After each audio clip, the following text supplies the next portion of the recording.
Hello, what's up guys? Today we're gonna be doing a react, which is not what I usually do. We have to watch an ad right now because it's fucking killers. But yeah. Today we're gonna be watching a video, 7 worst winter sports accents in TV history. Lock in. Snowboarding, and luge. Yo, in all seriousness though, okay, I'm pausing it in 2 seconds. Skiing is so much fun. Holy crap. If none of you have gone skiing, probably, most definitely, go skiing. I don't care if you have to rent some shit. I probably said this a couple times. Rent some ski shit and go skiing. And just like full send it, all confidence, full send it, go skiing. It's the funnest thing ever. It is so much fun. Even luge too. Luge is a really fun thing. My grandma set up a luge track for her kids, like my parents and her kids and their cousins, and it was all the way down a giant hill, and it was not safe at all. A bunch of them broke their bones, but it was the funnest thing ever. Like, before I was born. This was a long time before I was born, but like, it sounded really fun. All of these are extreme winter sports that can vary. Skiing and snowboarding are not extreme. Luge definitely is, but like skiing and snowboarding are not extreme winter sports at all. Quickly turn into fatal disasters. Here are some of the most Literally, I bet you more people have died by dog attacks than winter ski sports accidents. devastating accidents. Wait, no, let's actually find that. How many? Let's find that out. How many? Oh shit! How many people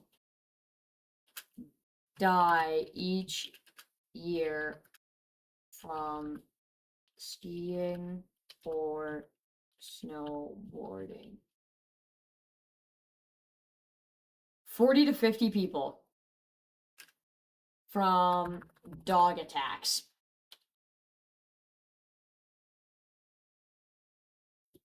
So the same thing. And that's from AI, but like this is what I bring up so much is like dogs are fucking scary. Dogs will actually, but how many people are injured each year?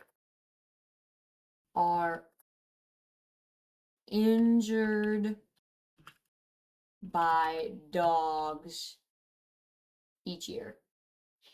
Probably gonna be a lot. Probably in the United States alone, approximately 4.5 million people are bitten by dogs each year, with around 885,000 seeking, and it's more in other countries. I'm saying I've been attacked by a dog. I've been bit by a dog on multiple occasions. It is not fun. And like when you're, I advocate for this a lot. If you have a dog, you need to license it. I'd say you need a license to own a dog, because there's some people in the world that just cannot own a dog. And like, I think if your dog attacks someone, and like, I don't know, one time a dog bit me and it drew blood, and I think not only should you have to put the dog down, I think that you should be personally liable for that dog attack, because that's your dog that you chose to bring to that function where that bit that person and possibly severely injured that person. So I think you should be liable for that dog attack. Okay, lock in, sorry. Accidents in human history, and things only keep getting worse. By half a meter, he has lowered the record, which has stood. Wild thing. Ski jump. No, I understand why people die now. It's because they do fucking ski jump. What is that? What even is that? Hold up, chat. I gotta put on my headphones so it's not echoing.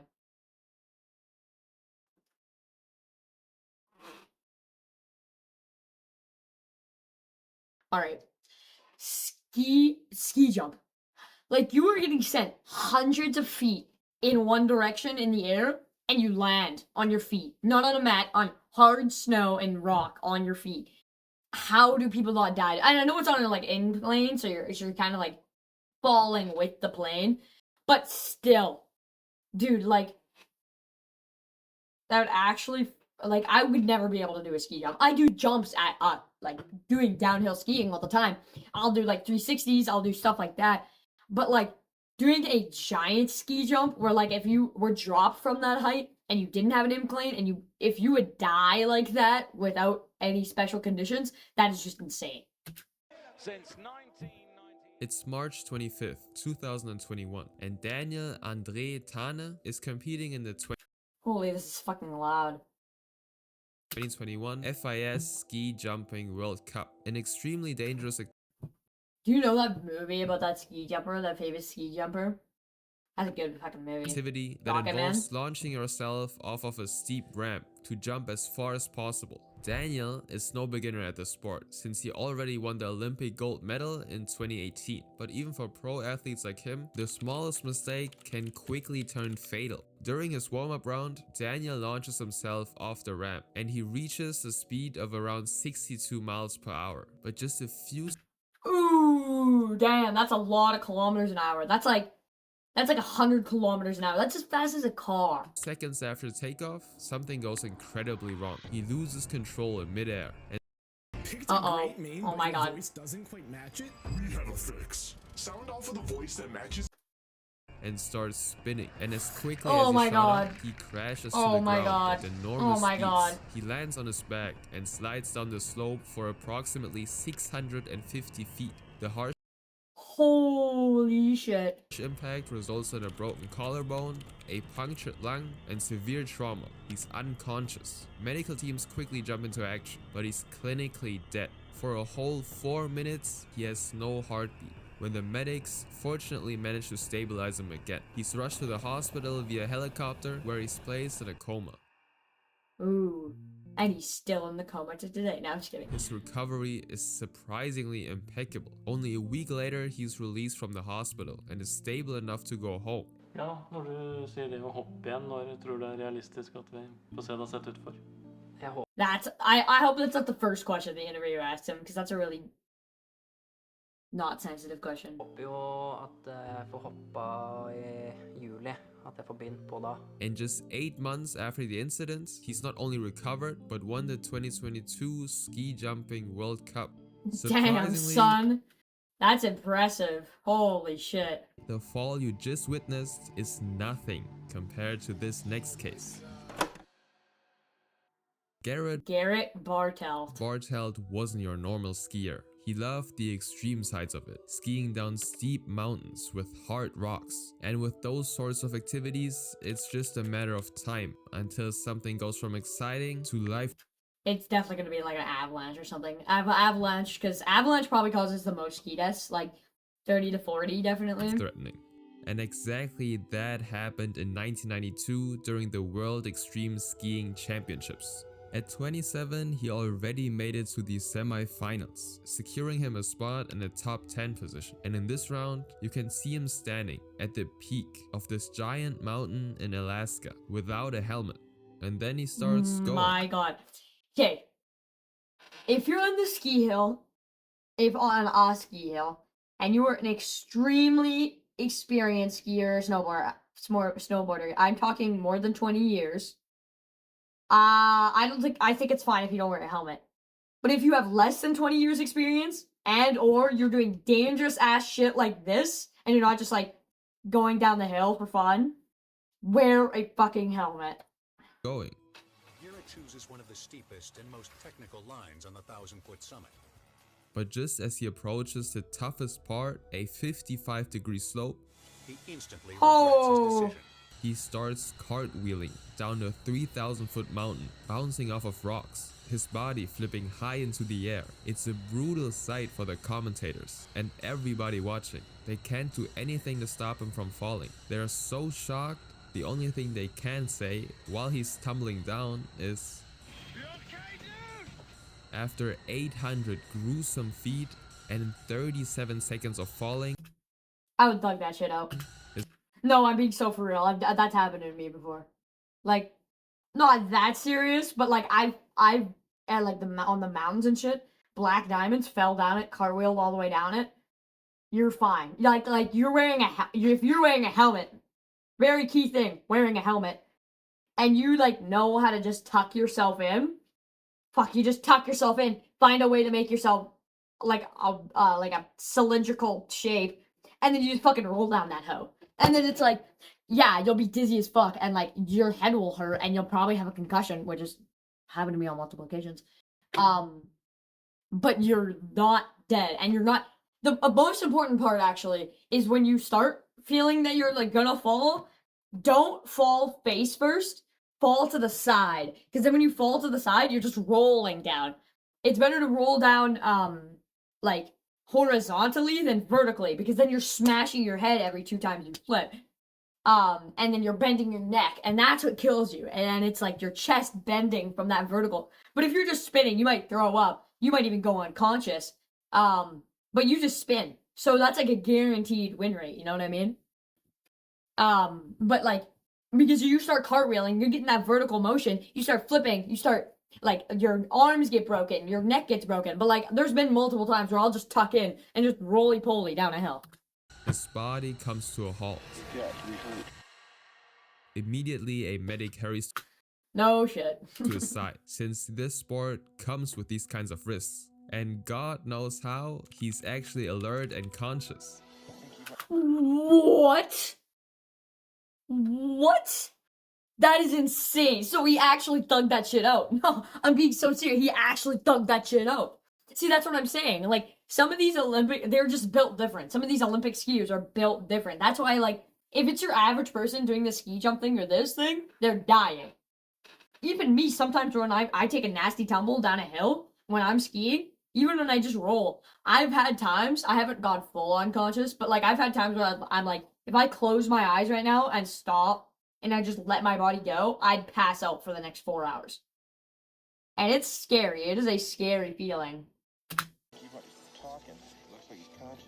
Even though his body ragdolled down rocks for such a long time, he's mostly fine. First thing he asked is if my leg was broken, and I really didn't think it was. I'd never broken a bone, you know, I'd really never even been in the hospital before. Then when I tried to lift up my leg, I could see that it was broken. And after some time of resting, he actually made a full recovery and kept Damn. practicing the sport after probably his scare. Oh my god. Play War Thunder now. I am, Join chat, I millions am of not players playing across War the globe Thunder. in Ever massive playing battles War on tanks, Thunder. aircraft, and War Thunder is helicopters. In the the most, most oh my extensive god, vehicle this is so combat loud. Scare- War Thunder is the most overrated game of all time. Scariest experience That and Fortnite. ever. Garrett was an extremely lucky person. The next cases, however, Yeah, like, you're lucky. Because most of the time people do that, they just die. all ended tragically. It's January 29th, 1994, 2 weeks before the Winter Olympics would officially start. Ulrike Meyer is one of the top ski racers in the world. She's a world-class alpine racer. Alpine racing is a skiing discipline where athletes race on mountain courses with marked gates. And she's also a 2-time champion in Super G, which is a form of alpine racing that involves a giant slalom.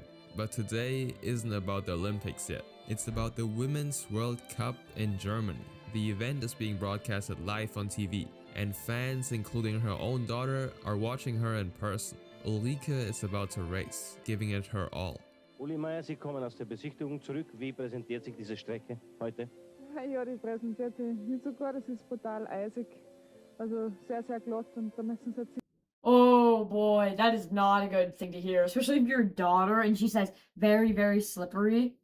And it's also kind of funny how, like, German people like her, I don't know if she's German or not, she might be a different nationality, but even northern European people, like Germans and North, are always very calm about everything going wrong. Like, if an American or even a Canadian was in, like, skiing and they're like, if these were these conditions, they'd be like, oh, I don't know about this, dude, I'm very scared, that used to slippery, you know, but like a northern European person just thug that shit out.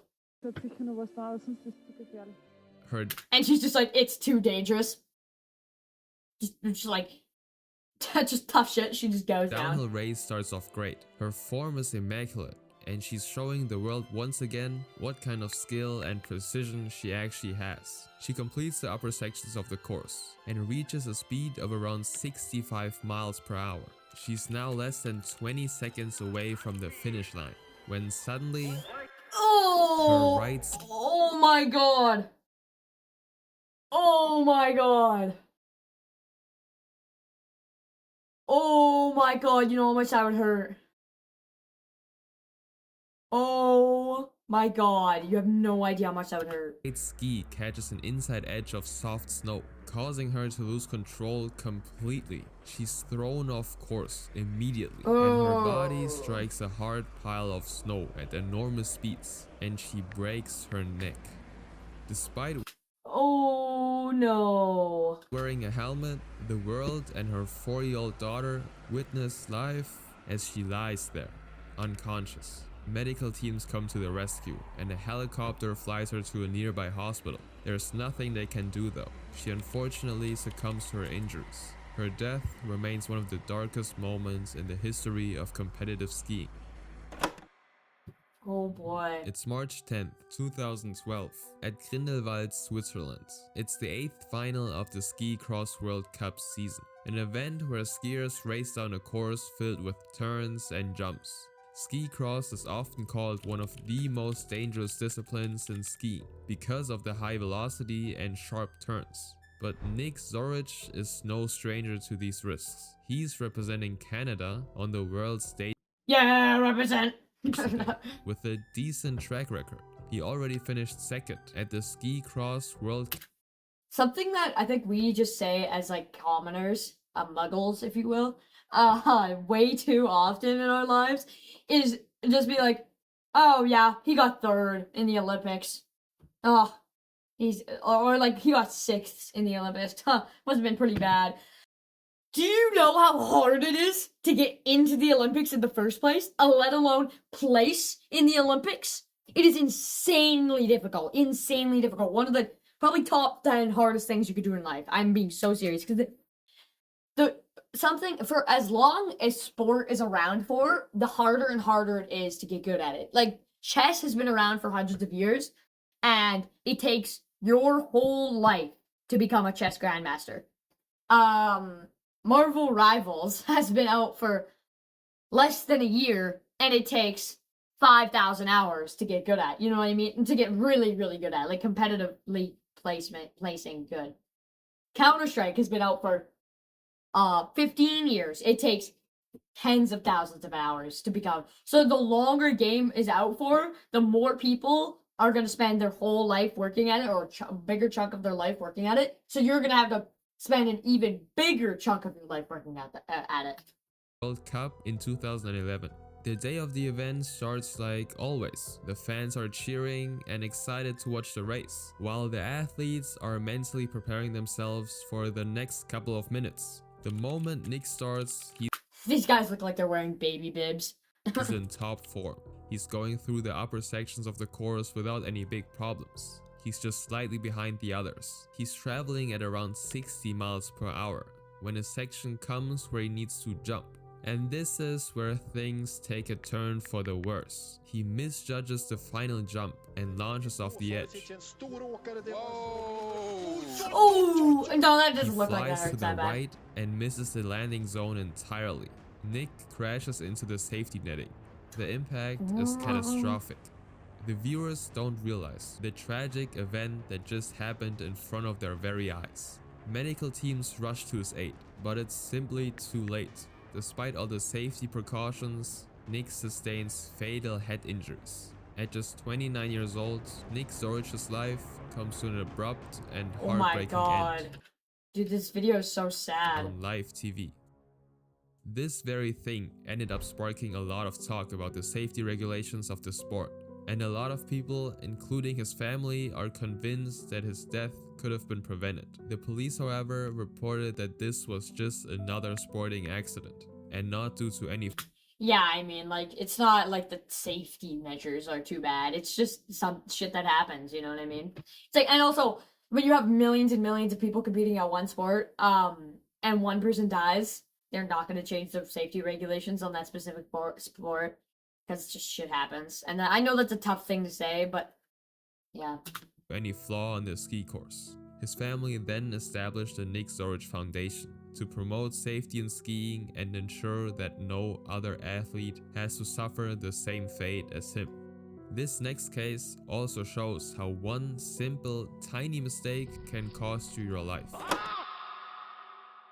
Sarah Burke was the best Canadian freestyle skier. She was extremely skilled, winning the gold medal in the Winter X Games a total of 5 times, an event that includes freestyle skiing. She also won the World Championship in the halfpipe in 2005, which is actually the same sport she managed to introduce to the Olympic Games for the 2014 Winter Olympics. It's safe to say that she was at the top of her field and extremely influential. And the only achievement that could make her career even more impressive would be to participate and win in the Olympics. But yeah, pretty much.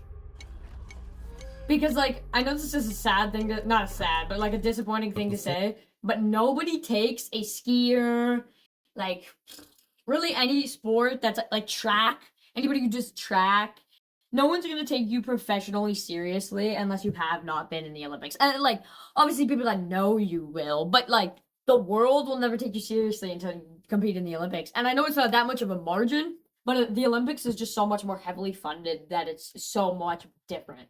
Before that could happen, she decided to compete in the Winter X Games once again. Unfortunately, she would be long gone by the time of both the Olympics as well as the Winter X Games. It's January 10th, 2012, and Sarah is training at the Park City Mountain Resort in Utah. She's practicing on the Super Pipe, which is a large U-shaped structure for freestyle skiing and snowboarding. While performing her routine though, and practicing her tricks, Sarah flips in midair and falls onto her head. A shocking sight at first, but the accident doesn't appear to be tragic. She's conscious and onlookers don't worry too much, until just seconds later, she goes into cardiac arrest. Ooh, that's never good. That is never good. Okay. The fall resulted in a ruptured vertebral artery, which led to severe brain damage due to the lack of oxygen and blood. Medical teams eventually arrive and bring her to the University Hospital in Salt Lake City, where she's placed in a medically induced coma. Truly one of the worst timings possible for an already very tragic crash. And unfortunately, she left this earth on January 19th, just 9 days later, from what seems like such a small mistake in her routine. On February 23rd, 2014, her ashes were spread in the mountains over Sochi, Russia, during the 2014 Olympic Games. Her former coach, Trennan Paintner, spread them in the halfpipe as a tribute to her legacy. This is a picture of Gernot Reinstadler, taken on Christmas, 1990, just weeks before he would suffer one of the most gruesome deaths in skiing history. Oh boy. Born on August 24th, 1970 in Austria, Gernot was regarded as one of the most promising young talents of the Austrian downhill team. He was a rising star in the alpine skiing world. He competed in the junior... Dude, I know it looks like you're going fast in this, but when you're actually skiing and you're going really fast, it doesn't feel like you're going that fast. It feels like you're going way slower than you actually are, which is why, like, when I crash, I'm like, oh, if I eat shit here, I'll be fine. It won't hurt that much.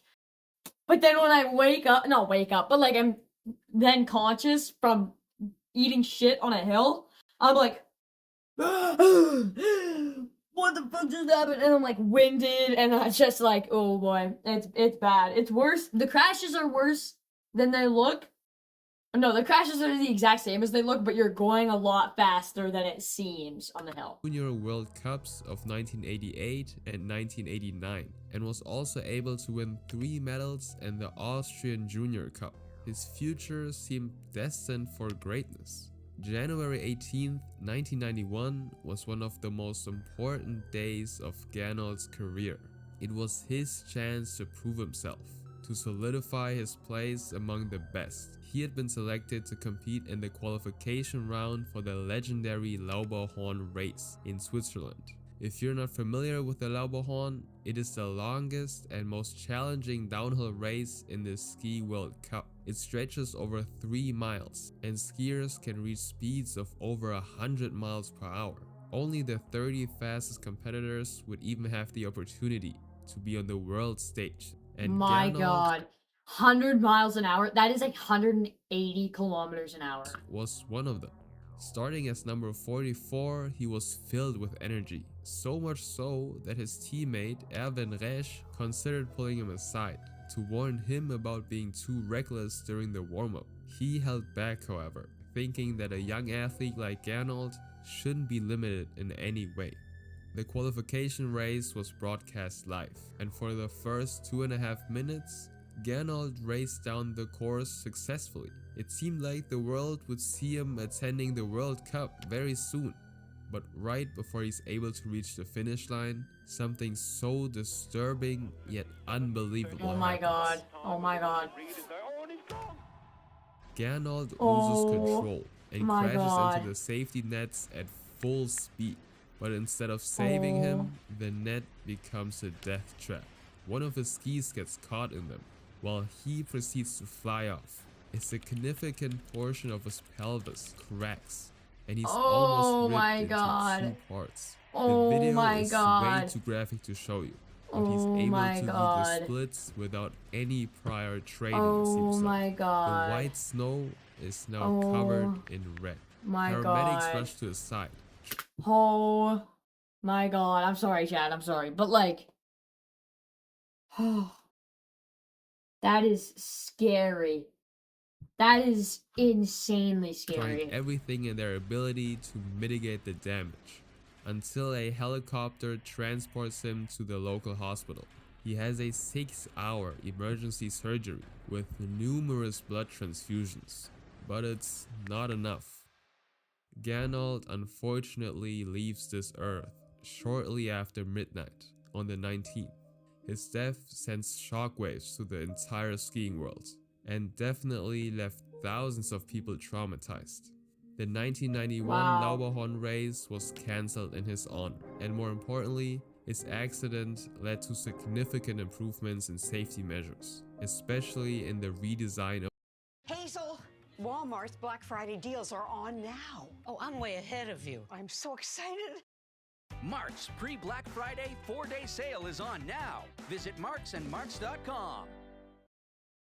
of the safety nets to ensure that no skier would ever suffer such a horrifying event ever again.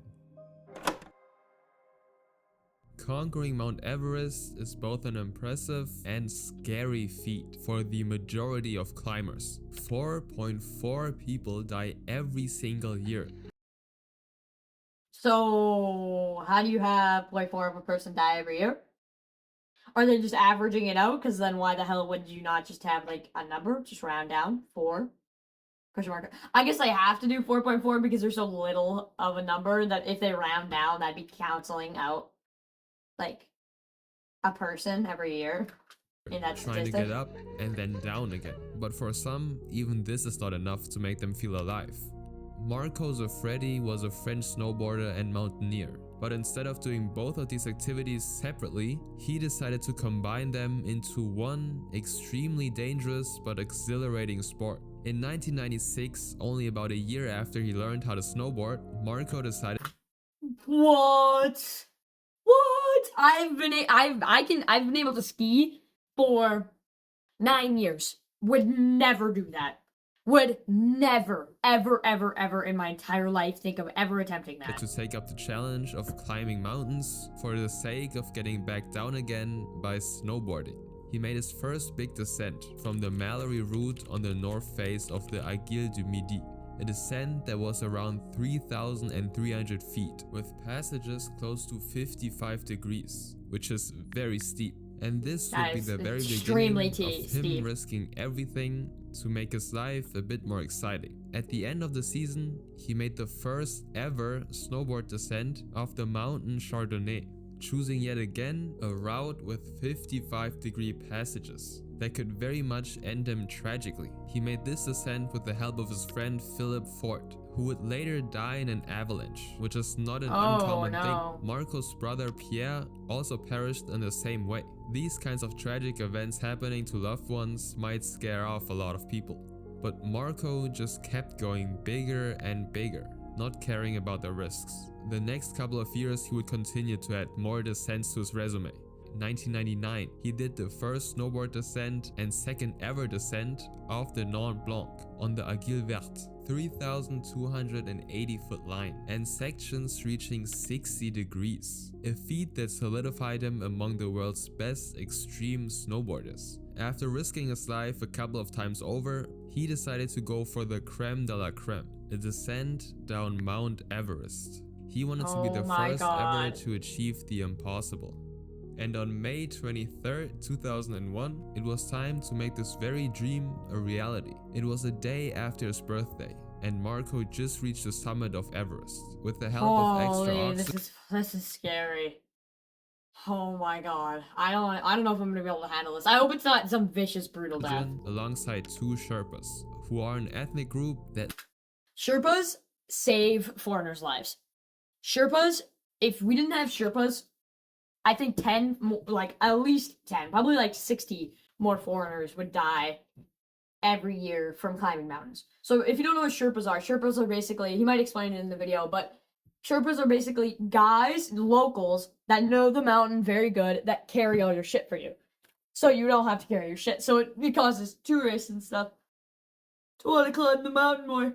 Anyways, talking. That live in the high mountain regions. He had prepared for months to do this very thing, and he's now quite literally on the top of the world, ready to descend again. But to his unfortunate surprise, the route that he wants to ride down isn't covered in enough snow. Even for somebody like him, such an attempt would be stupid. He has to make just fucking walk down. That's all I want to say. the decision.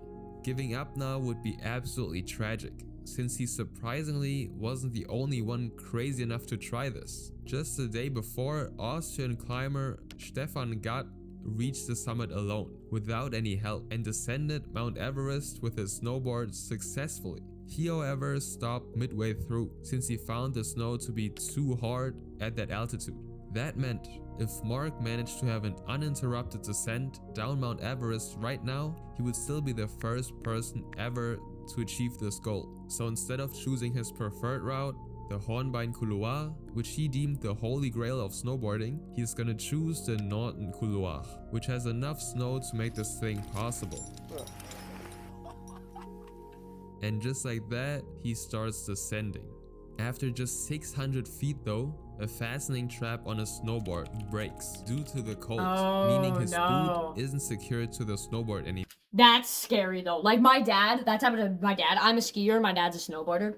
That's happened to him where his thing will break, and then his foot will come loose from his snowboard as he's going down a hill. So he's like, fuck, what do I do? And he's like constantly going down a black diamond. So he tries to stop, can't stop because there's people behind him, and then he just like has to ride it out with his foot just like on the board like a skateboard.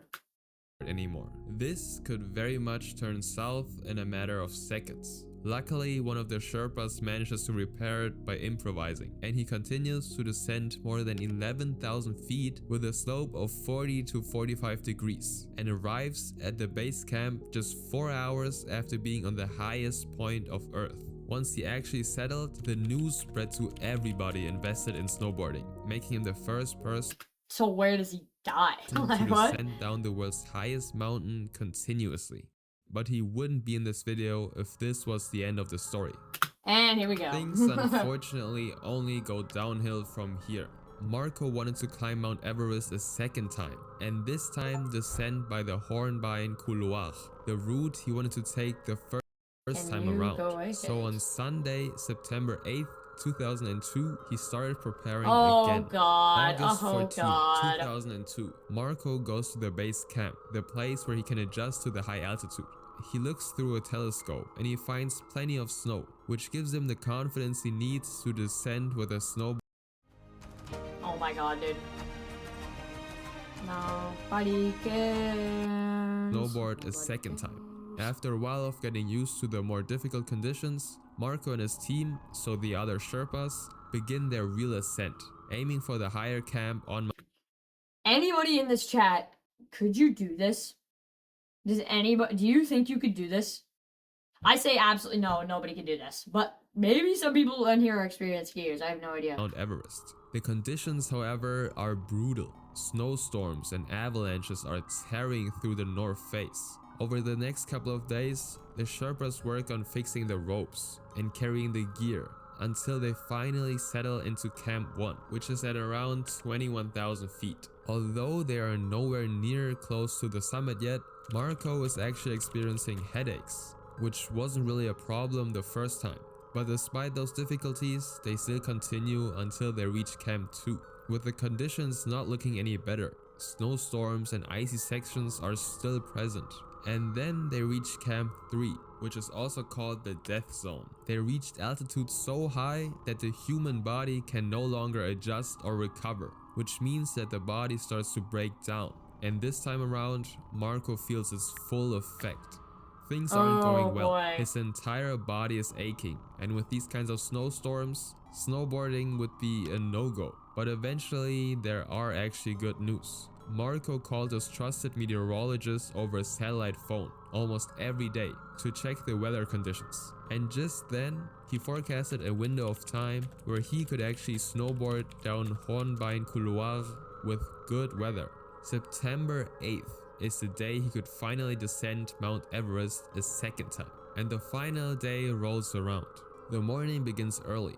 By 1:30 a.m., Marco and his team leave the camp, and as they climb, the Sherpas face the task of breaking through chest-deep snow, inching closer to the peak. Oh boy. And after 12 So how the fuck do you snowboard down that? That's my question. Like, how is one doing that? and a half hours of progress, at 2:10 p.m., Okay, this guy talks fucking slow. I'm increasing the playback speed. they reach the summit of Mount Everest, 29,000 feet above the sea level. Marco is exhausted, tired, too much snow, too much climbing, he says to one of the Sherpas. But his will is stronger than ever. He changes his oxygen bottle, straps on his pack, and gets ready for the descent. But just when he's about to actually go down, clouds begin to roll in. Maybe today wasn't such a good day to actually descend after all. The Sherpas warn him and urge him not to try his luck, since one mistake up here can change your life forever. But Marco has prepared everything for the past year for this very moment, and he may never get the same chance again. Take care, Marco, says one of the Sherpas. Okay, Furba, see you tomorrow. And then Marco begins his descent. He carves a few turns into the world's highest snow, pauses, and then proceeds toward the Hornbein Couloir. And just 50 minutes later, at 3:15 p.m., he Dude, this is some creepy music. disappears. The Sherpas watching from above see him vanish into the clouds. Now the rest of the team begins their descent too. But as they go down the mountain, they spot something eerie. They see what appears to be a man standing up and then silently sliding down the mountain. The Sherpas are certain that only them and Marco should be in this very place right now, which can only mean one thing. When they reach their destination, they can't find any snowboard tracks anywhere and no sign of Marco. He's gone. And unfortunately, he never makes it back home. A memorial was held for him at the Everest base camp a month later, with his family and girlfriend as well as his good friends being So I wouldn't say that's a very gruesome result. there. His body was never recovered, and nobody knows what truly happened to him during his descent. Unfortunately, even if you try to be as safe as possible, life sometimes has something else in mind for you. Now, I personally only fainted this is the luge. Oh, this is gonna be bad. This is about gonna be sport. bad. What luge is I actually know a guy who did skeleton tubing, which is basically luge but without the protective barrier, and you're just on like a sled that's wooden. And he did that professionally. He went in the Olympics actually. John Montgomery, you can look him up. But yeah, he's an Olympic silver medalist. And I met him. I was good friends with him, and I have a picture with him. And it's not like I met him on the street somewhere. He's like actually like not related to me, but he's I don't know, friends with me. luge is essentially a small 1 or 2 person sled. It starts with the athletes propelling themselves with the luge. They then lie on it and navigate an icy track at speeds of 80 to 90 miles per hour. The goal, of course, is to be the fastest racer by actually steering the sled with subtle movements of the body. Now, this exact sport is in the Olympic Games, which doesn't mean that it's safe at all. It's 2010, and this year's Winter Olympics are being hosted in Canada. Among the many athletes gathered is Nodar Kumari Tosh Willie, a 21-year-old luge athlete from Georgia. He comes from a family deeply connected to the sport. His grandfather actually introduced the activity to Soviet Georgia, and both his father and uncle competed when they were younger.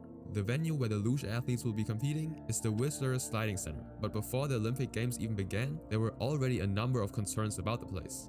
Oh yeah, I know a bunch of people who went to this Olympics, yeah. Vancouver, 2012, yep. The Olympic tracks in Or maybe 2006 this might be already 2010, I resulted don't in know. multiple crashes. So this year, they had to make sure that everything goes as smooth as possible. But during testing, the luge speeds exceeded calculations by 6 miles per hour, reaching up to Ooh, 95 that's not miles good. per hour, which made the Luge Federation president Joseph Fendt concerned about the athletes' safety. The track's fast. It certainly is. You definitely have to be on your game from 11 down. I think that's definitely something that they're going to have to take into account when they design future tracks. But nonetheless, the Vancouver Committee for the Olympic Games deemed it as safe, which might have been the wrong call. It's February Maybe. 12th, just hours before the opening ceremony of the Yeah, so the guy that I know, John Montgomery, did this, where he's single person. So he's not like with a bunch of other Olympic guys. Games. Nodar is training on the track with his team. 25 hole attempts were already made, and it was now his final run. He starts his round by launching himself onto the sled, and like He might have actually competed in this, not gonna lie. always, it starts off quite normal. He makes the first few turns successfully and keeps getting faster and faster. Faster than he could ever imagine. He does more and more turns, and everybody watching him doesn't seem too worried, until he reaches the final turn of the course. This is where he suddenly loses control, and is thrown off his luge, and over the track's edge. In a split second, he crashes into an unpadded steel support pole at the end of the run with a speed of 89 miles per hour. Oh It's my fatal. god! Medical teams come to his rescue immediately, where they do mouth-to-mouth and CPR. And after that doesn't do anything, he's immediately transported to the hospital nearby. But the impact was just too much for him to handle, my and god. another athlete loses his life. It is the first luge Sorry, fatality. let's just watch that Otherwise, back it starts again. off quite normal. He makes the first few turns successfully and keeps getting faster and faster. Faster than he could ever imagine. He does more and more turns, and everybody watching him doesn't seem too worried. Until he reaches the final turn of the course. This is where he suddenly loses control and is thrown off his Oh my luge. god. Okay, chat. That's the video. Watch something happy after this. Okay? Hope y'all have a wonderful day. Don't be mean. Be happy. Don't worry.